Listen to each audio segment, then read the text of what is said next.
I decided to visit the village I had lived in from the age of 5 until I was 17, from around 1952 to 1965.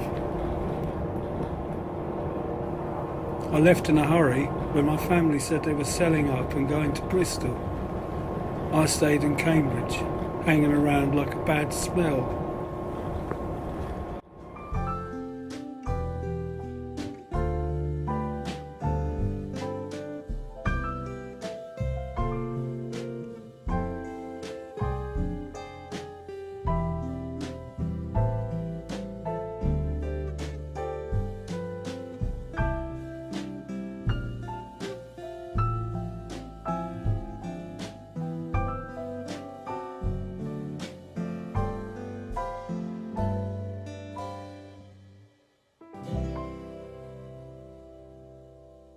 Get off my land.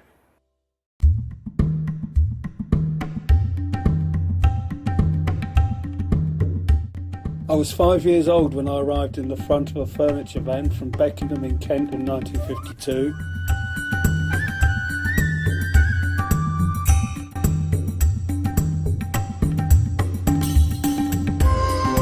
Progressing fast, by the time I was 6, I could swear at people from trees like a parrot, shout "let's rob a bird's nest" at the passing policeman, and race around the garden on my bike to beat a car coming down the road from the direction of Evanston.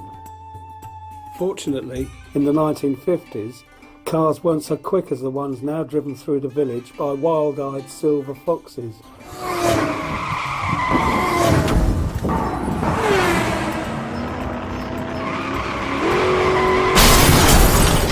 The result that when the car and I met at the gate, the only treatment I needed was 15 stitches behind my ear and a lasting image of my bike wheel spinning through the air.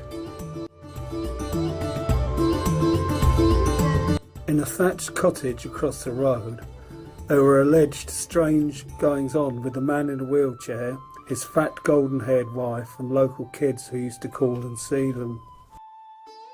But looking along the road towards Haslingfield, Mrs. Jacobs' post office was on the left, behind the bus stop, and Mr. Saw's garage was a kind of social centre with the Coglans and Kesters living opposite.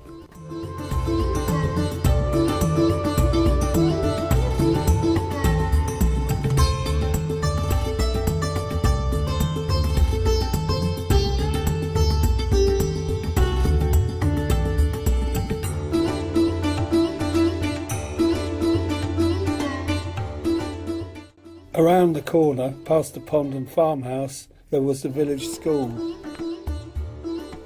My mother taught there for a couple of years.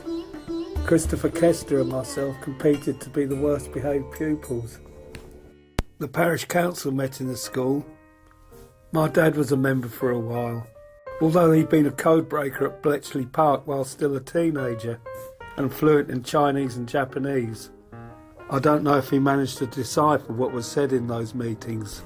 Get out of my court, get off my land.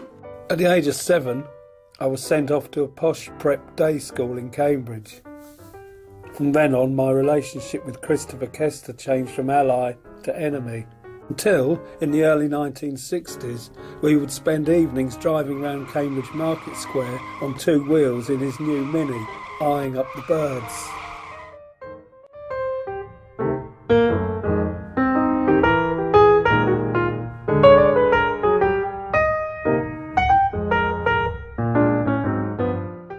When I was 8, we moved 2 doors along the road to Clunch House. Bought by a thrifty grandmother, Clunch House had 2 cottages attached to it and was surrounded by trees. Plenty of new places to climb up and swear at passers-by from. Today, most of the sheds and trees have gone. New houses have been built on the orchard, and it is now possible to stand in the road and see right across the garden and fields to Butler's Spinney in the distance. With the trees removed, and in keeping with the conspicuous consumption that is common elsewhere in the village now, the once private and mysterious house looks like it has had a Brazilian. In 1958, my mother died here at the age of 37.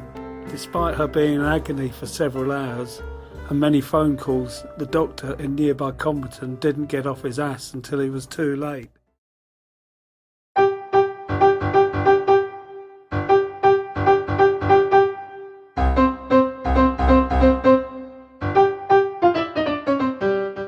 this room, I discovered a box of old 78s of 1930s jazz bought in India in World War II.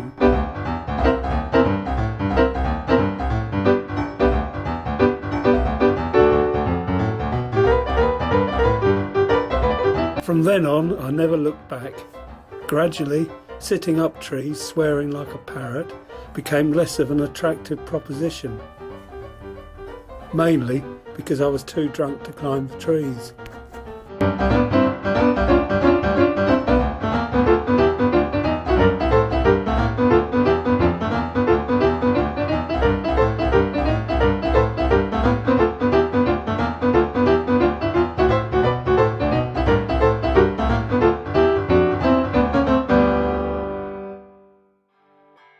Waiting for the bus back to Cambridge, outside the Hare and Hounds, with the silver foxes still whispering away inside, I watch a fresh group of parrots hopping out of a minibus and running up to the woods for a session.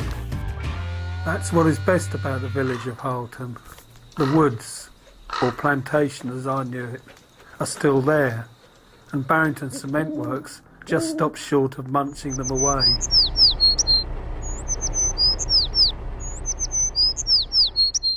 Will I go back to Harlton again? Well, the countryside is becoming more and more private. I was glared at when I was 6. I was glared at when I was 66. So you decide. Get off my best kept village.